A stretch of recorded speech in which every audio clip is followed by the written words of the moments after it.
Noida views और मैं हूं आपके साथ पूजा अग्रवाल। आइए नजर डालते हैं इस वक्त की अहम खबर पर। कोरोना के कारण न जाने कितनी ही चीजें बुरी तरीके से प्रभावित हुई है, फिर चाहे वो स्कूल के एजुकेशन सिस्टम हो या फिर छात्रों की परीक्षाएं। बता दें कि लॉकडाउन के दौरान सरकार ने निर्देश दिए थे सभी स्कूलों को बंद रखने की, जिसके बाद अभी तक कोरोना की कोई भी वैक्सीन उपलब्ध नहीं कराई गई है, जिसके कारण स्कूल के एजुकेशन सिस्टम काफी ज्यादा प्रभावित हो रहे हैं। जिसको देखते हुए सरकार ने दोबारा से नई गाइडलाइन जारी की थी कि सभी स्कूलों को खोला जाएगा।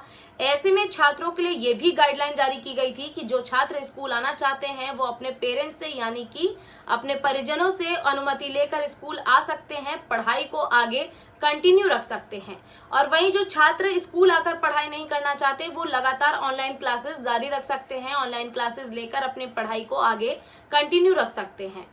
वहीं बता दें कि कोरोना के कारण खराब हो रही शिक्षा नीति को देखते हुए सरकार ने ऑनलाइन एग्जाम सिस्टम लागू किया था। ये नया सिस्टम था सभी छात्रों के लिए, जिसके कारण छात्रों को काफी ज्यादा परेशानियां हो रही थी कि ऑनलाइन एग्जाम कैसे दे।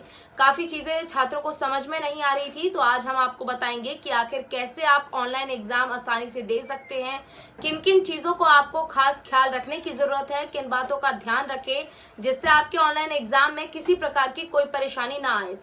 सबसे पहले जरूरी है कि आप एग्जाम का समय और तारीख निर्धारित कर ले कि आखिर आपका एग्जाम कौन से डेट को है, कौन से समय यानी कि किस समय होगा और किस तारीख को होगा। इस बात का पता आप अपने स्कूल के आधिकारिक वेबसाइट पर जाकर पता कर सकते हैं कि आखिर आपका एग्जाम किस तारीख को है और किस समय होगा।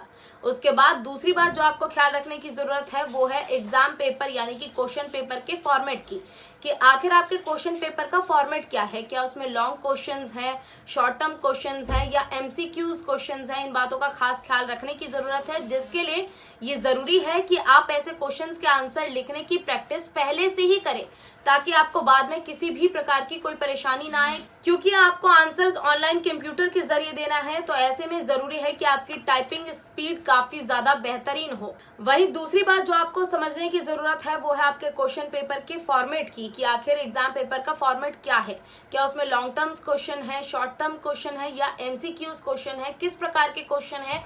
इन क्वेश्चंस का आंसर आप तभी दे पाएंगे जब आप पहले से ही प्रैक्टिस करेंगे आंसर लिखने की, क्योंकि आपको इस बार आंसर अपने हाथों से नहीं लिखना कि आप जल्दी जल्दी अंत में लिख लेंगे। आपको टाइप करके लिखना होगा आंसर, जिसके लिए जरूरी है कि आपकी टाइपिंग स्पीड काफी ज्यादा अच्छी हो, काफी ज्यादा अच्छे तरीके से आप लिख सके।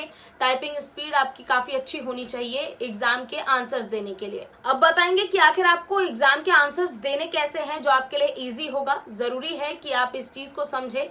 बता दें कि सबसे पहले आप आंसर्स को वर्ड डॉक्यूमेंट पे लिखें, ताकि आप उसे बाद में आसानी से एडिट कर सके, कोई परेशानी ना हो।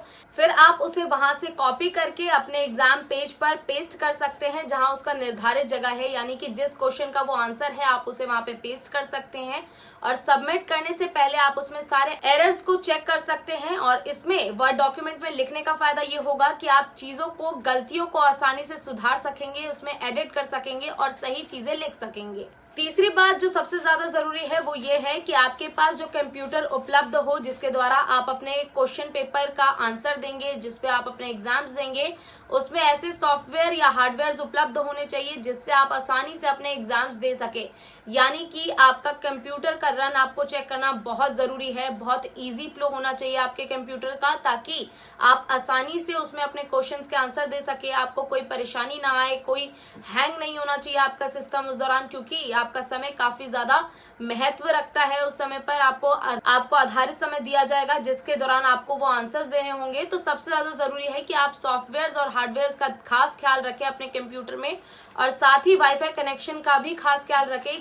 वहीं आखिर में आपको दो महत्वपूर्ण बातें बताएंगे। सबसे पहला कि आपको एग्जाम के दौरान किसी भी प्रकार का कोई ब्रेक नहीं मिलेगा। अगर आप ब्रेक लेते हैं तो आपका एग्जाम पेपर ऑटोमेटिक खत्म हो जाएगा, यानी कि जो आप एग्जाम दे रहे होंगे वो अपने आप ही खत्म हो जाएगा, आपका पेपर अधूरा रह जाएगा। इसलिए इस चीज का खास ख्याल रखें कि एग्जाम के दौरान आपको किसी भी प्रकार का कोई ब्रेक नहीं मिलेगा। फिर चाहे वो पानी पीने के लिए हो, वॉशरूम जाने के लिए हो, तो जरूरी है कि आप वो चीजें पहले से ही कर लें, जिससे आपको एग्जाम के दौरान इन चीजों की जरूरत ना पड़े और आपको ब्रेक लेना ना पड़े। क्योंकि अगर आप ब्रेक लेंगे तो आपका एग्जाम पेपर ऑटोमेटिक बंद हो जाएगा और आप आंसर दोबारा नहीं दे पाएंगे। ऐसे में आखिरी और महत्वपूर्ण बात यह है कि आप अपने एग्जाम पेज को बिल्कुल भी लीव ना करें इस दौरान, क्योंकि अगर आप एग्जाम पेज को लीव कर देते हैं तो आपके सभी आंसर्स डिलीट हो जाएंगे, ऑटोमेटिकली डिलीट हो जाएंगे और आपके पास इतना समय नहीं होगा कि आप दोबारा से उस आंसर को लिख सके। तो अगर आपको किसी भी प्रकार की चीजों की जरूरत पड़ती है तो उसे आप एक न्यू टैब में ओपन कर सकते हैं, अपने एग्जाम पेपर को मिनिमाइज करके न्यू टैब ओपन कर सकते हैं, या ब्राउजर के जरिए भी आप आसानी से अपनी चीजों को सर्च कर सकते हैं। लेकिन इस दौरान सबसे ज्यादा खास ख्याल रखना होगा कि आप अपने एग्जाम पेज को बिल्कुल भी लीव मत कीजिएगा, क्योंकि अगर आप एग्जाम पेज को लीव कर देंगे तो आपका जो एग्जाम पेज होगा उस पर लिखे गए सभी आंसर्स ऑटोमेटिक डिलीट हो जाएंगे, जिसे आप दोबारा नहीं लिख पाएंगे और वो अपने आप ही क्लोज हो जाएगा। साथ ही इस बात का भी खास ख्याल रखिएगा कि अगर आपको आपके एग्जामिनेशन द्वारा कैलकुलेटर या फिर किसी भी प्रकार के रफ पेपर का यूज करने की अनुमति दी जाती है तो आप उसे साइड बाय साइड यूज कर सकते हैं। हालांकि कई स्कूलों द्वारा अनुमति नहीं दी जाती है इन चीजों की कि आप कैलकुलेटर या फिर किसी भी प्रकार का कोई rough page side by side use करें, बट अगर आपकी तरफ से, आपके स्कूल की तरफ से अनुमति दी गई है तो आप उसे साइड बाय साइड यूज कर सकते हैं, या फिर न्यू ब्राउज में खोल सकते हैं या फिर न्यू टैब में खोल सकते हैं। लेकिन अपने एग्जाम पेज को बिल्कुल भी लीव करने की गलती मत कीजिएगा। तो इन सभी चीजों का खास ख्याल रखिएगा ताकि आपको ऑनलाइन एग्जाम देने में ज्यादा परेशानियों का सामना ना करना पड़े। फिलहाल के लिए इतना ही। आप देखते रहिए नोएडा व्यूज, जुड़े रहिए हमारे साथ। नमस्कार।